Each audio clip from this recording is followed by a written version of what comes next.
9:25 ഒരു candle form ആയിട്ടുണ്ട്. ഒരു ഹാമർ ആണെന്ന് തോന്നുന്നു. ഒരു ഹാമർ ക്യാൻഡിൽ ഫോം ആയിട്ടുണ്ട്.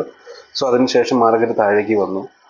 ആൻഡ് പിന്നെ ഞാൻ ഡിസൈഡ് ചെയ്തത് എന്താണെങ്കിൽ കൃത്യം ഈ 9:25 ഫോം ആയ ഒരു ക്യാൻഡിലില്ലേ, ഇതിൻ്റെ വിക്കിൻ്റെ എബോ മാർക്കറ്റ് പോവുകയാണെങ്കിൽ എനിക്കൊരു പുട്ട് ബൈ ചെയ്തിട്ട് ഈ ഒരു ലെവൽ വരെ, അതായത് കൃത്യം എന്താ പറയുക, ഒരു 24,761 ആ റേഞ്ച് വരെ എനിക്ക് ഹോൾഡ് ചെയ്യാനുള്ള പ്ലാൻ ഉണ്ടായിരുന്നു. ഓക്കെ,